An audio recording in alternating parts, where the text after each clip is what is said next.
అమ్ముకున్నారు, ప్రైవేట్లో అమ్ముకున్నారు, నష్టం జరిగింది. మీరు కొన్నది 19,000 మెట్రిక్ టన్నులు, దాంట్లో ఒక్క రైతుకు కూడా ఇయ్యాలటి వరకు బోనస్ రాలేదు. అంటే మీరంతా కూడా దగా చేస్తున్నారు.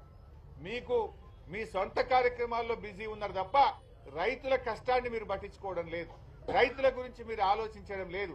ఎందుకు కొనరు సన్నాలు? సన్నాలు కొనడంలో కొర్రీలు ఎక్కువైనాయి. రకరకాల కొర్రీలు పెట్టి వేధిస్తే ఇంకా చూసి చూసి ఎక్కడ వర్షం పడుతుందని రైతులు 2100, 2,000కు, 23,200కు ప్రైవేట్లో అమ్ముకుంటున్నారు. ఇక దొడ్డు రకం వడ్ల గురించి అయితే చెప్పాల్సిన అవసరమే లేదు. చాలా వరకు 1,800, 1,900కు బయట అమ్ముకుంటా ఉన్నారు. ఆంధ్రాకు పోతా ఉన్నాయి. ఆంధ్రా నుంచి వచ్చినటువంటి దళారులు కల్లాల్లోనే 1,800, 1,900కు వడ్లు కొనుక్కొని పోతున్న పరిస్థితి ఉన్నది. అంటే ఈ రాష్ట్రంలో వడ్లు సేకరణ బాగా తగ్గిపోయింది. ఆయన ఉత్తమ్ కుమార్ రెడ్డి గారు చాలా గొప్పగా చెప్పిండు. ఓ బ్రహ్మాండమైన పంట పండింది, 90 లక్షల మెట్రిక్ టన్నుల వడ్లు కొంటాం ఈసారి అన్నాడు.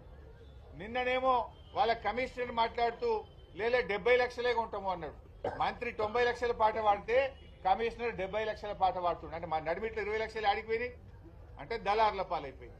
రైతులు నష్టపోయారు. ఎంఎస్పీ రాక 400, 500కు తక్కువ ధరకు దళారులకు అమ్ముకున్నారు. కారణం ఏంది?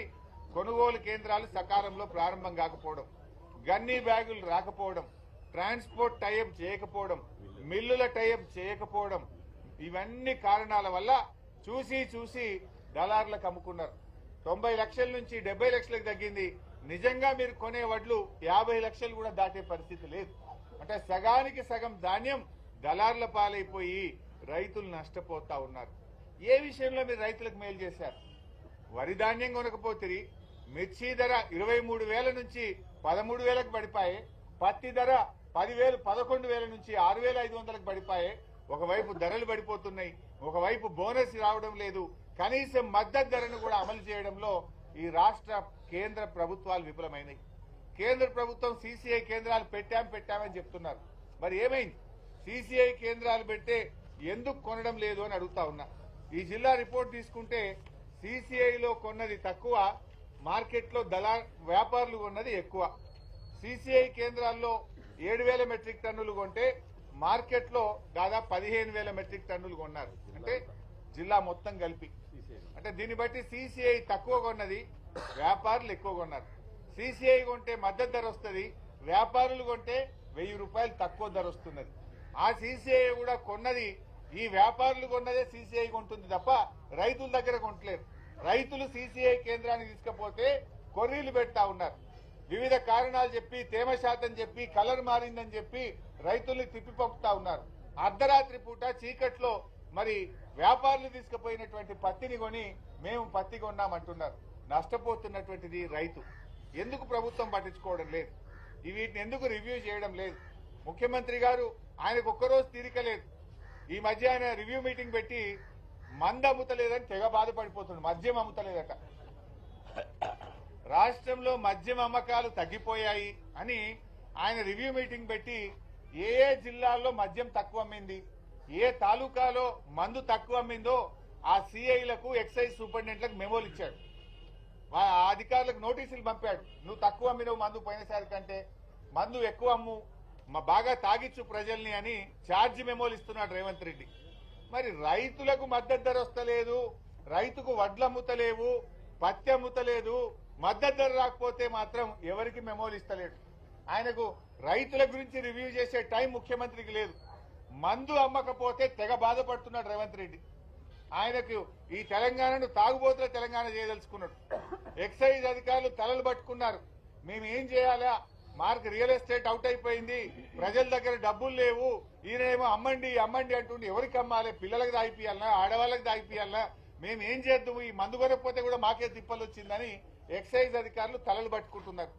రాష్ట్రంలో 35 మంది ఎక్సైజ్ అధికారులకు మద్యం తక్కువగా అమ్మారని మెమోలు ఇచ్చాడు.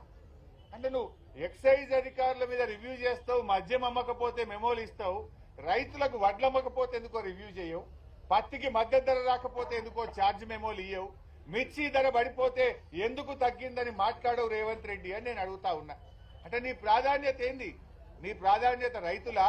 నీ ప్రాధాన్యత మద్యం అమ్మకాల? మద్యం అమ్మకాల గురించి ఆలోచిస్తున్నావు తప్ప రైతుల పంటల అమ్మకాల గురించి మాట్లాడడం లేదు. నువ్వు రైతుల గురించి నువ్వు ఆలోచించడం లేదు. రైతులకు తీవ్రమైనటువంటి నష్టం జరుగుతా ఉంటే ఇవాళ ఇబ్బంది పడతా ఉన్నారు.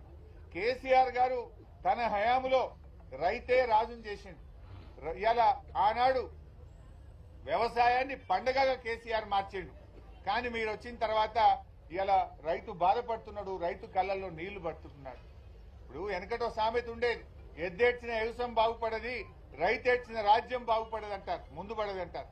రేవంత్ రెడ్డి హయాంలో ఇవాళ పత్తి వేసిన రైతులందరూ కూడా కళ్ళల్లో నీళ్లు పెట్టుకుంటున్నారు. అకాల వర్షాలతో ఒకవైపు పంట దిగుబడి తగ్గింది, మద్దతు ధర రావడం లేదు, రేటు తగ్గింది, మేము ఏం చేయాలి అని పత్తి రైతులు బాధపడతా ఉన్నారు. నిజంగా నీకు రైతుల మీద ప్రేమ ఉంటే నీ కాంగ్రెస్ మేనిఫెస్టోలో పెట్టినట్టు వెంటనే రైతులకు అన్ని పంటలకు చెప్పిన 10 రకాల పంటలకు 500 బోనస్ ఇవ్వాలని బీఆర్ఎస్ పార్టీ డిమాండ్ చేస్తా ఉంది. అదేవిధంగా ఖమ్మం మార్కెట్ లో సిసిఐ సెంటర్ కూడా పెట్టి ఇక్కడనే 7,521 రూపాయల మద్దతు ధరకు ఇక్కడే కొనాలని కూడా బీఆర్ఎస్ పార్టీ డిమాండ్ చేస్తా ఉంది. అన్ని మార్కెట్లకు మీరు అధికారులను పెట్టి రైతుల దగ్గర పండిందే తక్కువ, ఆ పండిన పంట 7,521 రూపాయలకు పత్తి కొనుగోలు చేయాలని చెప్పి కూడా బీఆర్ఎస్ పార్టీ డిమాండ్ చేస్తుంది.